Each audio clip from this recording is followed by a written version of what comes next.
Baik, terima kasih. Kita akan lanjutkan. Sekarang adalah pemaparan dari Ustadz Mulkih ya dengan judulnya adalah Dinasti Fatimiyah di Mesir. Oh, sorry, ini ada kesalahan sedikit. Ya, Dinasti Fatimiyah di Mesir tahun 909 sampai 1171. Jadi tadi yang Buton itu kan sekitar 1400 gitu ya. Jadi ini saya sangat tertarik sekali sebenarnya tadi dengan penelitian-penelitiannya gitu ya, dengan banyak hal yang sangat mungkin kita bisa kembangkan. Tadi misalnya yang di Buton itu dia menyebutkan Syekh Abdul Wahid dari Semenanjung Malaka. Nah, kita lihat di sananya ada atau enggak. Oke, sekarang kita akan dengarkan Ustaz Mulki, silahkan untuk mempresentasikan terkait dengan Dinasti Fatimiyah Mesir tahun 909 sampai 1170 Masehi. Kepada beliau saya persilahkan. Bismillahirrahmanirrahim. Assalamualaikum warahmatullahi wabarakatuh.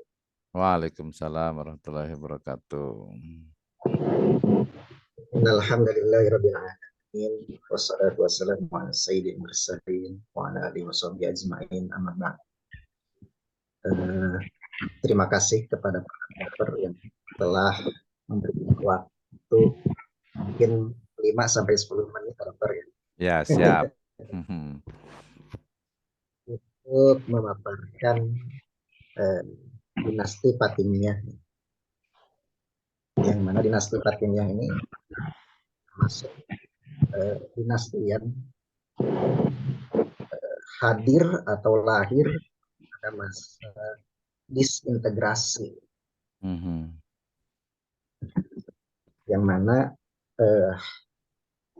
kemajuan Islam itu kan dimulai dari pembentukan negara Madinah oleh Rasulullah, kemudian dilanjutkan dengan masa kemajuan Islam, mulai dari Khalifah Rashidah, Bani Umayyah, Bani Abbasiyah.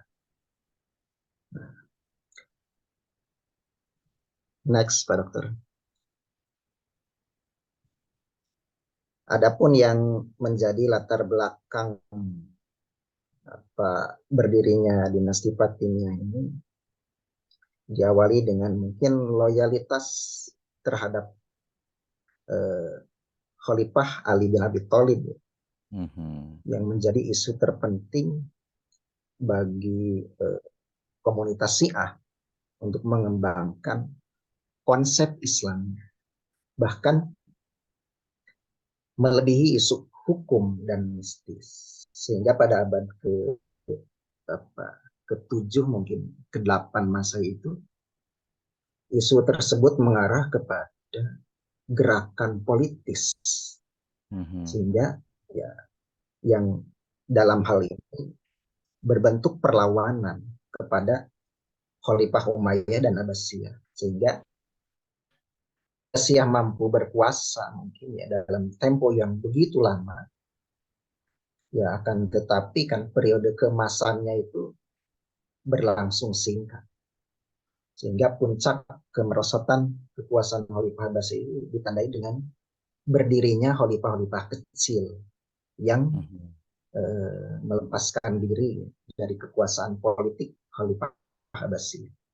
Bahkan khalifah-khalifah yang memisahkan diri itu banyak sekali.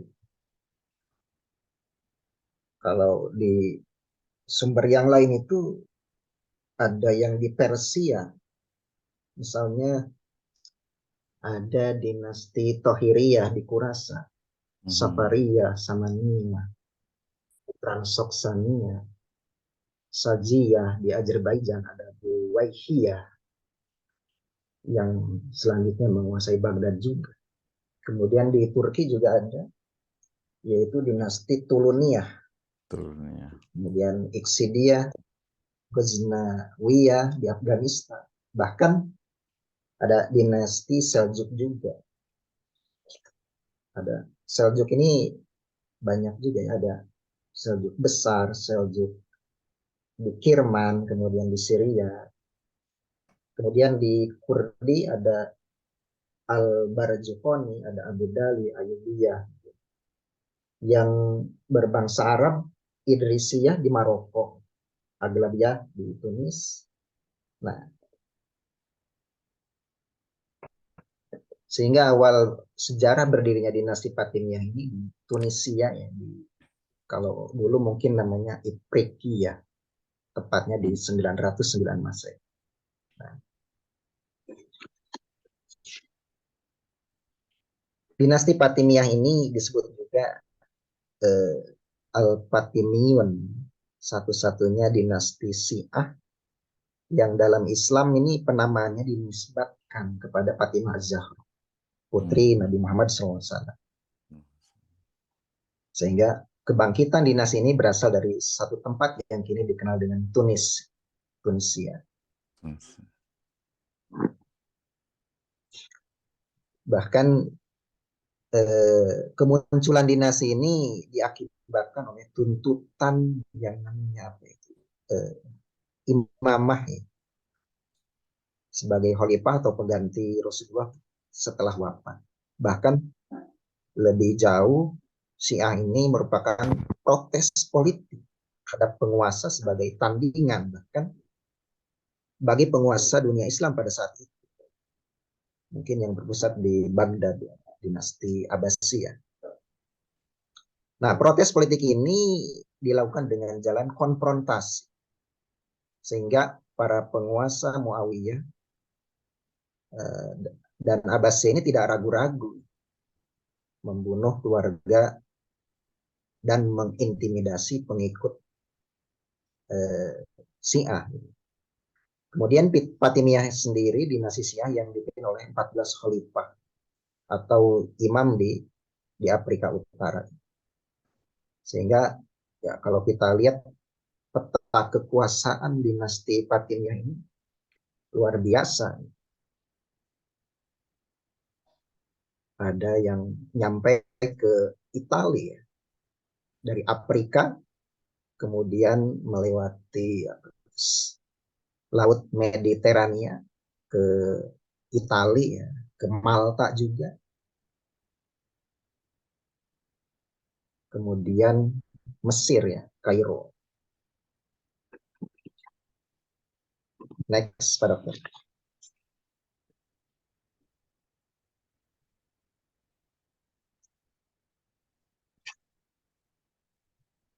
Nah, mungkin ini gambar sebuah masjid Al-Azhar.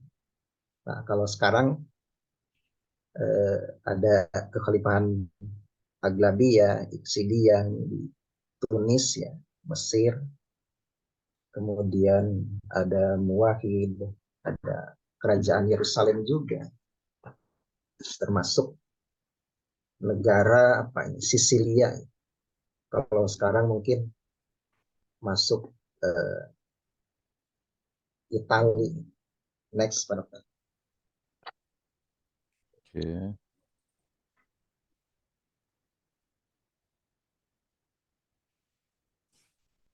Adapun khalifah-khalifah yang berkuasa, setidaknya ada 14 khalifah, yang mana terdiri dari Abu Muhammad, Abdullah, Ubaidillah, Al-Mahdi Billah, kemudian Abul Qasim, Abu Jahir Ismail, Abu Tamim, Abu Mansur, Abu Ali, Abul Hasan Ali Al-Jahir, sampai kepada Al-Adid.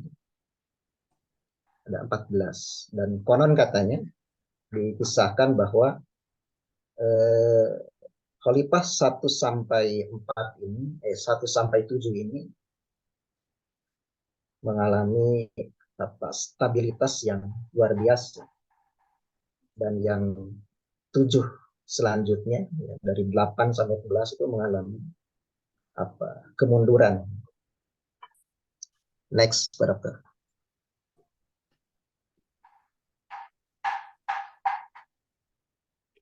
Nah, bidang teologi atau keagamaan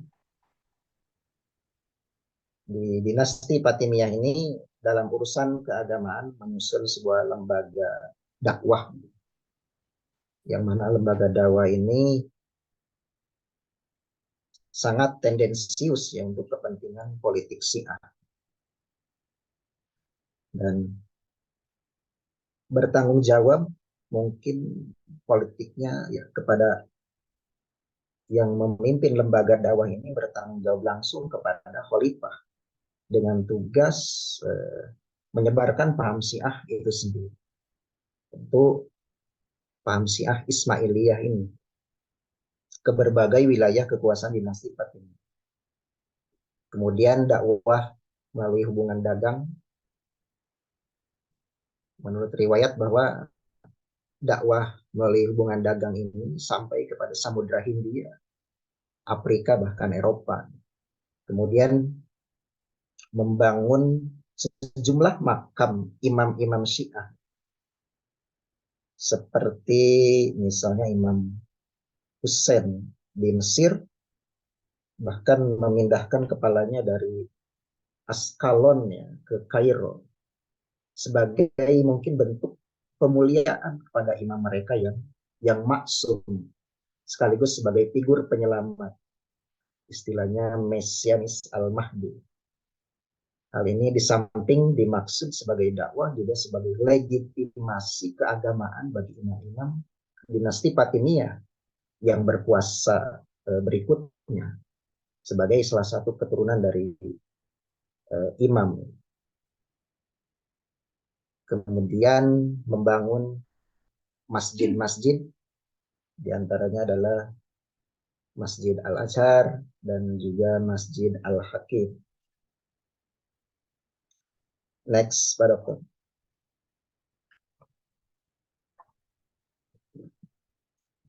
Kemudian dimensi politik pada awal pemerintahan dinasti Fatimiyah ini sampai periode yang ketujuh, tepatnya pada masa Al-Jahir, ini relatif stabil dan tidak ada kejadian besar gitu. Karena memang para khalifah tersebut masih berkuasa penuh terhadap pemerintahan, meskipun keputusan politik yang diambil oleh mereka sering merugikan pihak lain yang non Syiah, bahkan non Muslim. Misalnya pada masa Al-Hakim, antara Yahudi dan Kristen ini dipaksa memakai jubah hitam, hanya dibolehkan menunggangi keledai, bahkan ada maklumat untuk menghancurkan seluruh gereja di Mesir dan menyita tanah serta seluruh harta kekayaan mereka. Orang Muslim yang menjadi pegawai kerajaan diwajibkan mengikuti paham Syiah. Ada doktrin Syiah. Kemudian membentuk wazir-wazir atau dewan-dewan. Misalnya ada Dewan Majlis, ada Dewan Najar, Dewan Tahqiq, ada Dewan Barin, juga Dewan Tartib, Dewan Kharaj, dan lain sebagainya. Kemudian bidang atau dimensi pendidikan, ilmu pengetahuan dan kebudayaan. Nah, dalam bidang ilmu pengetahuan dan kebudayaan ini, dinasti Fatimiyah dapat dikatakan mengungguli prestasi. Ada riwayat mengatakan ya prestasinya luar biasa, mengungguli prestasi Bani Abbasiyah di Baghdad dan Bani Umayyah di Spanyol pada saat yang sama. Prestasi ini bermula dari tradisi yang dirintis oleh Khalifah Al-Aziz misalnya, ini ahli sastra, sehingga istananya ini dijadikan pusat kegiatan keilmuan.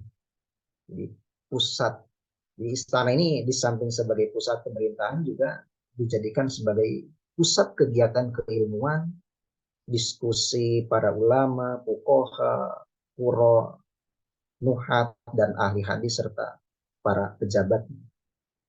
Kemudian gaji pengajar yang besar. Selanjutnya didirikan juga lembaga Darul Hikmah atau Darul Ilmi. Kemudian perpustakaan, juga ada beberapa ilmuwan yang lahir atau terkenal pada masa dinasti Fatimiyah ini. Ada Yakub Ibnu Kilis yang berhasil misalnya membangun akademi keilmuan yang menghabiskan ribuan dinar per bulan. Bahkan ia bisa membesarkan seorang ahli fisika dan kedokteran yang ternama pada saat itu yang bernama Muhammad At-Tamimi. Juga sebenarnya masih ada ya, misalnya ahli sejarah dan filsafat yang bernama Muhammad Ibnu Yusuf. Ada Salamah Al-Hudai serta An-Nu'man. Ini ahli hukum juga. Next, Pak Dokter. Tadi ya, dimensi budaya, didirikan bangunan-bangunan masjid, kemudian dibangun pintu-pintu gerbang besar. Ada Bab Zawilah, Bab Al-Nasr, ada Babun Al-Futuh, kemudian papan-papan yang diukir beberapa makhluk hidup. Jadi makhluk hidup di apa di namanya. Kemudian koleksi perunggu yang kebanyakan berupa cermin. Kemudian ada pedupaan serta patung perunggu griping dengan tinggi 40 cm. Yang apa di bidang budaya. Next, nah ini mungkin peninggalan-peninggalan dinasti Fatimiyah. Tadi ada Masjid Al-Azhar yang sekarang menjadi Universitas Al-Azhar. Kemudian ada pintu ya, gerbang atau namanya apa? Babun. Kemudian ya ini ada Bab Jawi, Babun Jawilah, Bab An-Nasr, Bab Al-Futuh. Ini termasuk peninggalan-peninggalan budaya ini pada masa dinasti Fatimiyah. Next, Pak Dokter.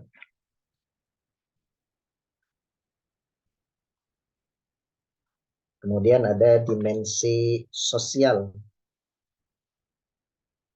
yang mana pada masa ini, dinasti Fatimiyah ini, Mesir sebagai pusat dari dinasti Fatimiyah ini mengalami kemakmuran.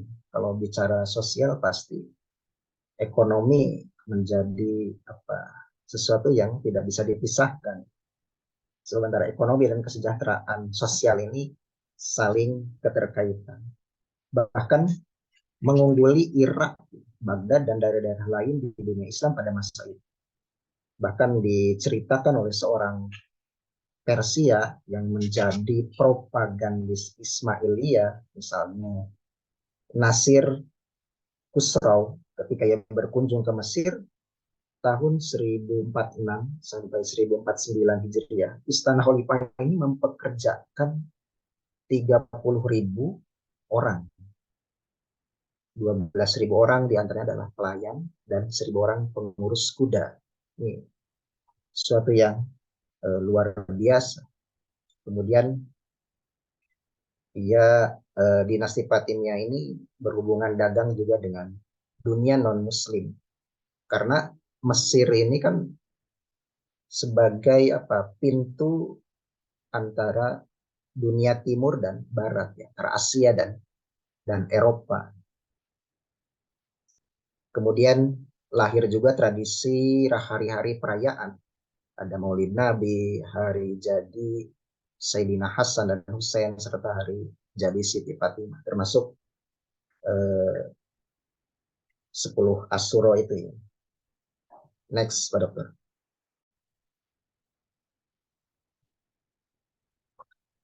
Nah, ada selanjutnya adalah kemunduran dinasti Fatimiyah. Ini ada tiga melemahnya. Yang pertama, melemahnya peran khalifah, kemudian perpecahan dalam tubuh militer, dan yang terakhir adalah bencana alam. Khususnya misalnya pada masa Khalifah Al-Mustansir, dia adalah urutan khalifah yang ketujuh. Nah, jika seluruh khalifah Fatimiyah berjumlah 14 orang, maka 7 khalifah yang pertama ini kuat-kuat. Sedangkan 7 khalifah berikutnya ya rata-rata lemah. Karena memang ketika diangkat menjadi khalifah ada yang masih anak-anak. Sehingga kelemahan ini disebabkan oleh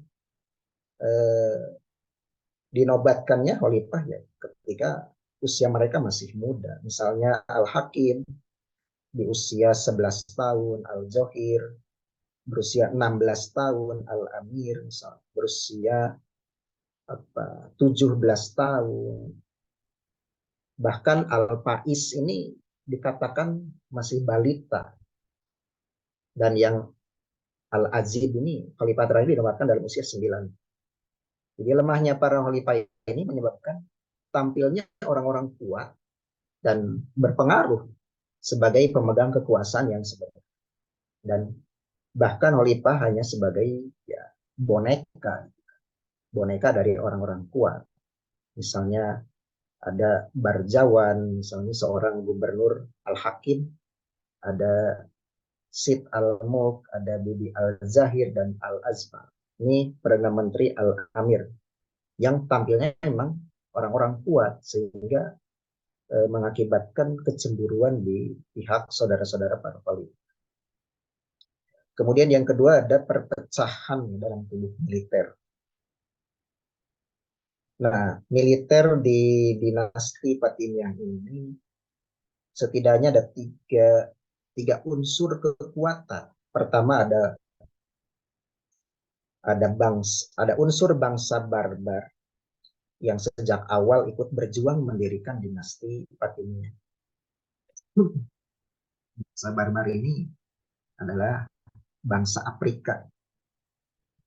Kemudian yang kedua ada unsur bangsa Turki juga yang berhasil masuk karena memang didatangkan oleh pada masa Khalifah Al-Aziz. Kemudian yang ketiga ada unsur kekuatan bangsa Sudan yang didatangkan oleh Khalifah Al-Mustansir. Nah, jadi ketiga paksi ini selalu bersaing, bahkan sesekali terlibat gitu dalam peperangan antar mereka. Bahkan perang terbuka paling dahsyat itu antara unsur Turki dan unsur barbar. Sedangkan khalifah yang lemah ya tidak akan mampu kan berbuat apa. Sehingga hal inilah yang menyebabkan kontrol militer terhadap wilayah-wilayah menjadi lemah. Akhirnya wilayah-wilayah dinasti Fatimiyah yang demikian luas dari Afrika sampai bahkan Eropa, Italia, Malta itu melepaskan diri atau dikuasai oleh dinasti yang lain. Kemudian yang ketiga ada bencana alam. Tentu bencana alam ini adalah kekeringan yang melanda Mesir saat itu, di samping menimbulkan penderitaan rakyat karena lapar, wabah penyakit, perampokan, dan lain-lain. Juga bagi negara, sehingga menyebabkan perekonomian ini kan lumpuh. Terutama perekonomian agraris ya, pertanian, yang merupakan sumber pemasukan utama, sumber devisa utama bagi Mesir saat itu. Kekurangan pangan yang melanda Mesir sehingga memaksa Khalifah meminta bantuan kepada Konstantin Monomachus untuk mengirim bahan-bahan makanan ke Mesir. Nah, kelemahan yang menyebabkan terjadinya kemunduran dalam dinasti Fatimiyah ini pada gilirannya memancing datangnya serangan dari pihak luar, yakni misalnya Panglima Salahuddin Yusuf ya Al-Ayyubi ya, dari dinasti Ayyubiyah. Karena prestasinya dalam perang salib, ia mudah mendapatkan simpati masyarakat luas, terutama Mesir, yang akhirnya dapat menaklukkan dinasti Fatimiyah dengan mudah pula. Next, further. Ya, mungkin itu saja pemaparan atau presentasi dari saya. Kurang lebihnya mohon maaf. Mungkin ada yang kurang, mohon ditambahkan kekurangannya. Terima kasih. Assalamualaikum warahmatullahi wabarakatuh. Waalaikumsalam warahmatullahi wabarakatuh. Terima kasih Pak Mulki atas presentasinya. Cukup bagus ya di atas rata-rata, kemudian juga tadi beberapa presentasinya juga sudah menarik untuk dibahas sebenarnya gitu ya. Oh ini ada yang lain ya. Oke, baik. Terima kasih Ustaz Mulki. Tadi sebenarnya sudah menarik sekali ya, karena kalau bicara tentang Fatimiyah ini kan bicara tentang ya apa satu dari beberapa ya, terutama sekarang ini yang apa ke imamah ya lebih tepatnya bukan kehilafahan ya. Jadi kepemimpinan yang memiliki corak Syiah tentu saja di situ. Nah, tapi di situ ada banyak juga apa ya hal yang bisa dicatat. Pertama misalnya pengembangan ilmu pengetahuan, kemudian juga apa konsep dari imamah itu sendiri yang memang sampai sekarang oleh beberapa orang itu dianggap yang paling adaptif juga gitu ya, yang sampai sekarang itu di Iran itu masih ada dan diberlakukan gitu ya, berbeda dengan misalnya Sunni yang kemudian akhirnya membawa atau mungkin akhirnya mereka Sunni ini akan kepada apa kerajaan dan juga kalau sekarang udah menjadi republik gitu ya. Hmm. Mungkin di beberapa tempat masih menggunakan kerajaan. Nah, ini menurut saya menarik. Kemudian juga tadi dari sisi kehancuran Baghdad itu ya, ternyata diambil alih oleh Syiah sebagiannya, sementara setelah itu justru malah tadi hampir semua apa kita sebut saja kepemimpinan-kepemimpinan ataupun kekhilafan-kekhilafan yang kecil-kecil itu malah jadi tercerai-berai gitu ya. Kenapa tidak ada mencoba untuk mempersatukan gitu, walaupun nanti akhirnya akan ketemu dengan ya Saudi Al-Ayyubi sebagiannya dan juga di Turki Utsmani yang kemarin kita sudah bahas tentu saja. Baik, banyak pertanyaan tapi kita masih ada satu lagi Pak Ustadz Zakaria sudah siap? Apakah bisa? Mm-mm. Bentar, kita sambil ini kan dulu, sambil jangan lupa untuk share-nya. Kalau Ustadz Zakaria ada ini nanti boleh ini. Kalau tidak nanti mungkin ada yang mau ditanyakan, boleh sambil ditanyakan ya. Hmm. Boleh sambil ditanyakan Assalamualaikum terkait. warahmatullahi wabarakatuh, Waalaikumsalam warahmatullahi Pak Dokter. wabarakatuh. Ya, silakan. Oh, Pak, siapa nih suaranya Pak Erus ya? Silakan Pak Erus Iya, tadi lagi ya, sedikit. Silakan Pak Erus, ini banyak sekali sebenarnya materinya gitu ya. Jadi banyak yang akan kita bahas. Silakan Pak Erus dulu iya. berkomentar. Mau bertanya ini saja mungkin Pak Hmm. Dokter dan Ustadz Hmm. Mulki dan Ustadz yang lainnya. Alhamdulillah ini selalu bertambah ilmu ketika ikut Hmm. kuliah ini. Ya, ada pertanyaan yang satu pertanyaan itu kita kita sedang mempelajari peradaban Islam. Hmm. Nah, banyak informasi-informasi yang saya dapatkan begitu ya, mungkin juga bisa Hmm. apa didapatkan oleh yang lainnya bahwa Syiah itu bukan Islam gitu. Hmm. Gitu ya. Hmm. Adapun misalnya dalam hal akademik kita belajar siapapun kita pelajari asal mendatangkan Hmm. manfaat. Nah, Hmm. apakah kalau misalnya pendapat Syiah itu adalah bukan Islam ya, dan terus terang saya belum begitu mendalami begitu Pak Dokter ya. Hmm. Seperti apa mereka bukan Islamnya gitu ya, masih awam gitu ya, tetapi Hmm. dari keterangan-keterangan yang didapat bisa jadi memang bukan Islam. Nah, apakah Syiah ini bisa dimasukkan dalam periode sejarah perjalanan umat Islam atau tidak? Karena ada yang mengatakan bukan Islam berarti tidak masuk dalam peradaban Islam misalnya begitu. Hmm. Nah Hmm. itu. Ya itu saja mungkin ini pertanyaan besar dari saya Pak Dokter Oke, ya. terima kasih Maaf, ya. terima kasih banyak Pak Dokter.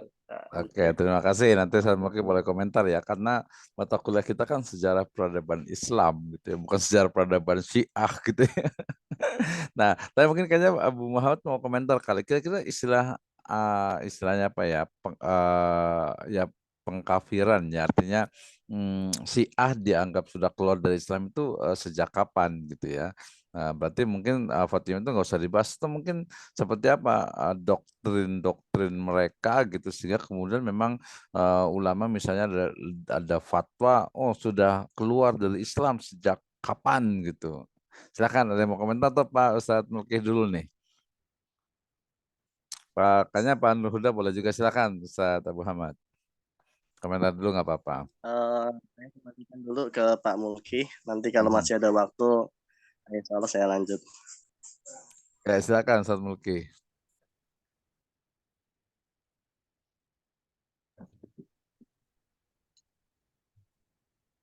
Ya, sebenarnya ya kalau berbicara Syiah, awalnya kan seperti yang sudah disampaikan di awal tadi bahwa Syiah ini kelompok kelompok yang memang pengikut ya, sesuai dengan makna dari Syiah itu sendiri kan adalah pengikut kan.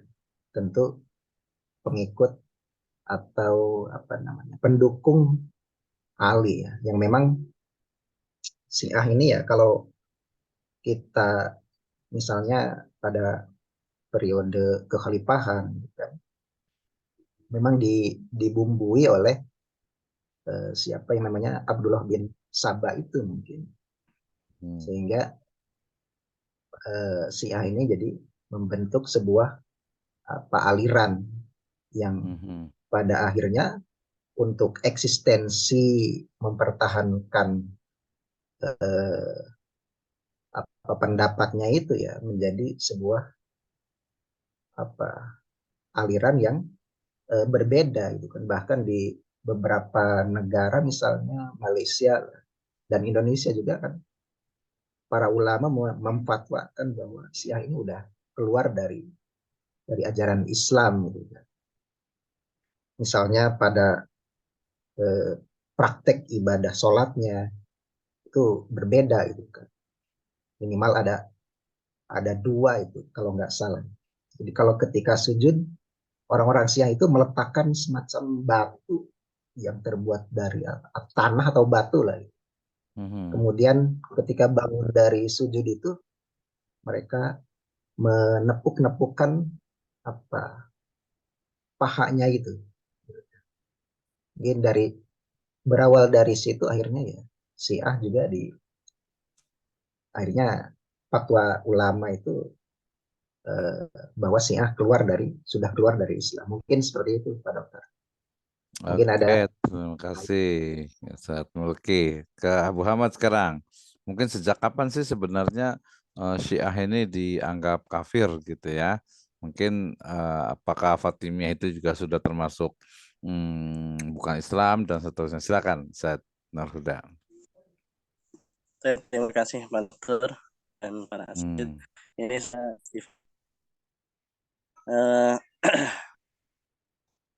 kita lihat terlebih dahulu bahwasannya Syiah itu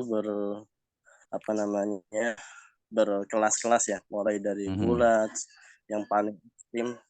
Nah, kalau paling ekstrim itu macam-macam sampai mengatakan bahwa Ali itu adalah Rob Allah. Ya, sering sekali mereka ini ketika terjadi sesuatu misalnya kesandung aja, ya Ali, padahal Ali nggak ada, udah mati. Ya Fatimah betul. Sampai nanti ketika pas ada petir, wah itu Ali sedang marah. Ada geluduk, wah itu teriakan Ali. Jadi macam-macam seperti itu yang gulahnya. Nah, terus ada juga yang memang bukan ekstrim, sampai ada yang nanti tingkatannya yang paling dekat dengan Sunnah, misalnya Zaidiyah. Nah, adapun itu yang pertama. Kemudian yang kita lihat yang kedua berdasarkan hadis Rasulullah SAW, iftaraqatil yahudu ada ihda wa sab'ina firqatan, iftaraqatin nasara isnatina sab'ina firqatan, wa sataftariqu hadhihi al-ummah salas wa sab'ina firqatan. Artinya dari semua itu adalah sekte-sekte, semparan-semparan dari Islam, dan mungkin masih dikatakan dalam ruang lingkup Islam. Nah, kulluha finnari illa wahidah. Semuanya akan, tetapi masalah dosa atau enggaknya itu kan nanti perhitungan lain itu kan. Nah, kalau seandainya yang gulahnya itu tadi sampai dalam Syiah gulah ini syahadatnya pun berbeda. Syahadatnya sampai syahadat ditambahi Ali sebagai imam mereka, kemudian sampai lanat-lanat. Oke, tidak masalah kalau seandainya syahadat asyhadu alla ilaha illallah asyhadu anna muhammadar rasulullah. Selebihnya itu mungkin sebuah ikrar, ataupun kalau istilah kita ini bahasa sehari-hari mungkin ikrar atau baiat, mungkin itu aja sih.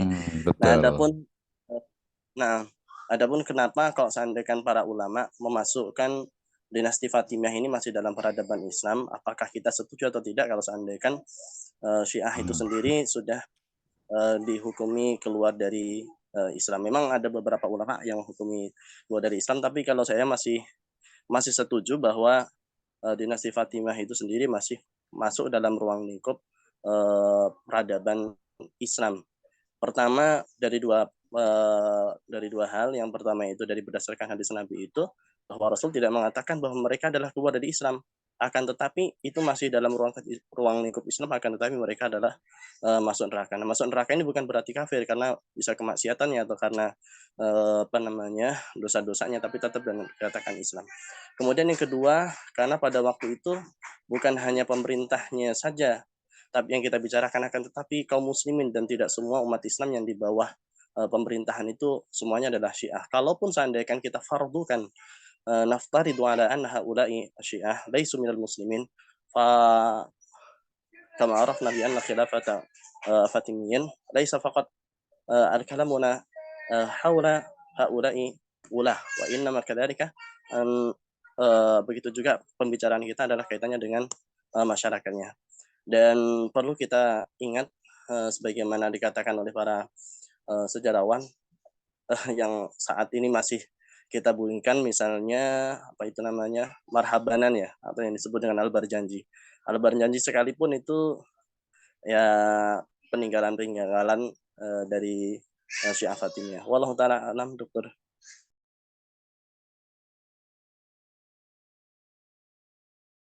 Oke, terima kasih Ustaz Muhammad, menarik sekali ya. Jadi kajiannya memang agak cukup panjang terkait dengan dinasti Fatimiyah ini ya.